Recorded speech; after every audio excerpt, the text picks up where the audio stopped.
How's it going, fellow dirt bikers? You're with Enduro Bandit here, and today I'm doing a review on my 1985 Yamaha IT200 two-stroke Enduro Dirt Bike. So, it's going to be a pretty critical review because that's the best kind of review. I'll try to stay on track here, go from front to back. So I've owned this bike for 2 years. I haven't ridden it heavily. It was fully restored by a professional dirt bike mechanic and racer by the previous owner, and before that I think it might have been raced. I'm not sure, but it was in not that great of condition. But anyway, so the headlight works. That's one of the features that I really like, because I mean, even if I hadn't, like, my other bike doesn't have a light, so I bought a light for it to clip on the handlebar, because you don't want to be in an emergency, or like if it gets dark and you're caught off guard, you want to have a light on you. So the front shocks, one of my favorite things about the bike, the front forks. They are very soft, very long travel. They pretty much saved me from breaking who knows what, going off a cliff. I was riding, there was like a drop ahead of me. I'm like, oh yeah, it's just a bit steep, but then I got right up to it and it's literally straight down 10 feet, and I didn't have much time, so I gave it a little bit of gas, had just enough time to keep it from like throwing me over the front of the bike, and so it bottomed out the front shock. I can't believe it like managed to absorb the hit, because I thought I'd break something on the ground, and the bike just kept going. So amazing front shocks, really good for going down steep hills or hitting bumps, whatever. So what do we got next? The gas tank. It holds a lot of gas, so you can go all day. That's one thing I love about it, because I don't like to come back to the Jeep all day over and over, which my other bikes, it sips gas, so I don't have to do a lot of fill-ups with it either. But my brother has an MX CR250. We always have to come back and fill up every like probably 2.5 hours with that bike. And they burn through gas too. This thing doesn't burn through gas that fast. So yeah, not bad. But it does make it top heavy. The gas tank all being up here, I mean, that's a lot of weight. So that's kind of a good thing and a bad thing at the same time. So we're moving on to the engine. I really love the engine. I mean, it's definitely one of my favorite dirt bike engines, and it definitely is my favorite sounding dirt bike engine ever, because it has the perfect balance between scream and grunt, and it's not annoying, and it doesn't sound like a fat hog grunting away. It's got 6 speeds, and top speed according to spec is 135 kilometers an hour. So if you're on the road and you're trying to get up to the trails, to the top of the mountain, it'll get you there fast. And it's got a tank engine, YZ 125 bored out to 200cc, and okay, we're moving on. Anyway, the Kickstart. It's an issue with the bike. I mean, it kicks over fine and everything. Okay. I'm not sure if it's just my bike, but anyway, as you saw there, it hits the peg, and the peg's definitely taking some damage from that. It always hits the peg there. It's not getting kicked down quite all the way because it's hitting the peg, and I can't imagine them being like that stock, but that's just how it is. So another thing, the brake pedal, the brake lever, I kind of don't like the placing of it. Like, compared to other bikes I've ridden, it's just my foot doesn't like to get on there, you know, when I'm going down hills mainly. And back here, this quick release feature, which I'm sure was a great thing back in the day for racing or whatever, because these bikes are legendary enduro dirt bikes.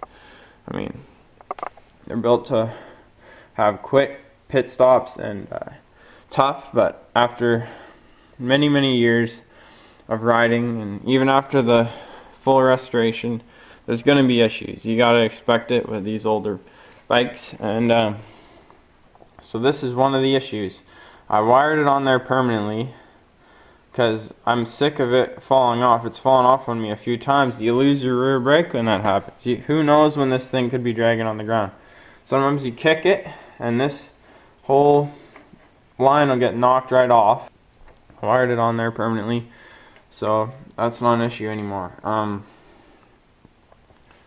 So my rear shock, it's actually from a YZ250. It was an upgrade that the rebuilder did, and it makes it more adjustable. It's pretty much the same, a tad longer, but not enough to really make a difference, and it works great. So, but up here, and I don't think this is anything to do with the suspension, because I've read old reviews of the bikes when they're new, and it seems to you want to ride up, and like it wants to scoot you up right here on the seat, which is, it's a waste of the seat really. Like, you're all scrunched up and your feet are pointed down more. It's harder to work with the pedals down there when your feet are like that, which that's really annoying, because this thing has high clearance.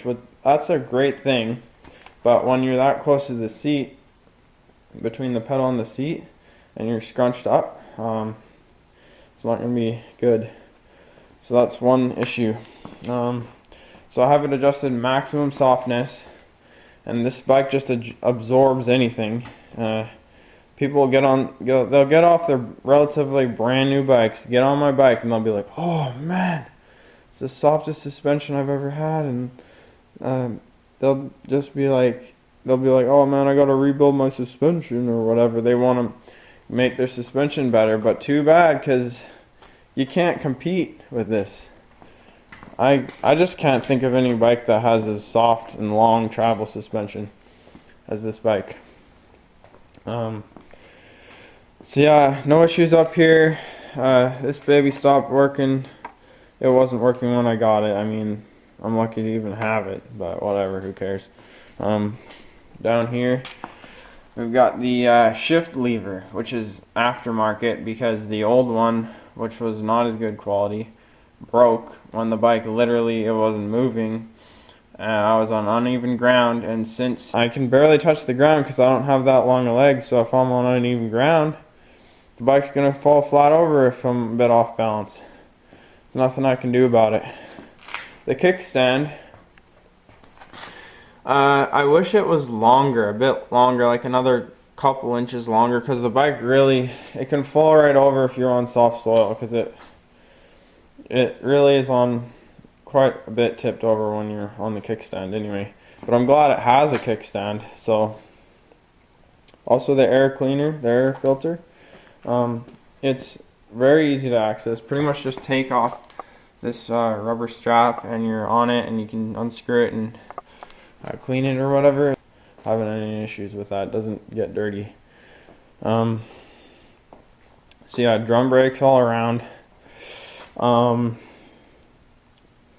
I really like this little pouch back here. Most of the ITs, these things are just, there's nothing left of them back here, but mine's in good shape, and I keep a toolkit in there, which has come in handy, which, I mean, the new bikes don't really have that, but it's a really good feature to have. And I like this bar here too, because it helps if you're trying to lift the back of the bike up. And so what else? So compared to my Geo, I mean, this thing has the center of gravity is quite high compared to my Geo. It has a low center of gravity. That really helps it with hill climbs and cornering. I mean, this is a light bike. That's a light bike too, and it out corners and out hill climbs this baby. This thing has more power. It can pop wheelies like nothing. The back light, after my first ride, I mean, all the wiring was redone on the bike and stuff, but the light doesn't really work.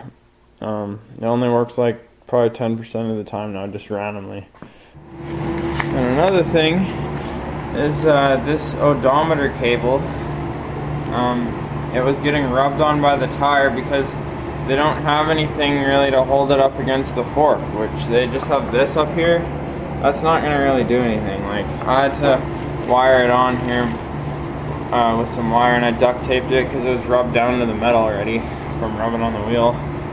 But anyway, the odometer doesn't actually work, but I'm sending it to the guy to fix it because he's nice enough to do that. So, okay, another thing I want to mention that's kind of a con about this bike is that the only way to check the oil level is to have the bike like level, obviously, and then that little bolt there, you unscrew it, and if the oil comes out, the transmission fluid, crankcase fluid, if it comes out, then you know your oil level's good. So pretty much when you're filling this baby up, yeah, if oil's coming out, once the oil starts coming out, that's when it's the right amount of fullness. So this right here, it's not coming from the engine, it's just that crack between the exhaust and the engine, and that's quite common with two-strokes, especially older ones. So yeah, it's just a minor little thing. You get used to it, it doesn't bother me. Just make sure you always check your oil before you ride. Type F automatic transmission fluid. That's what I always use. That's what we use in our old two-strokes. And the mixture I'm using is 32 to 1 for gas,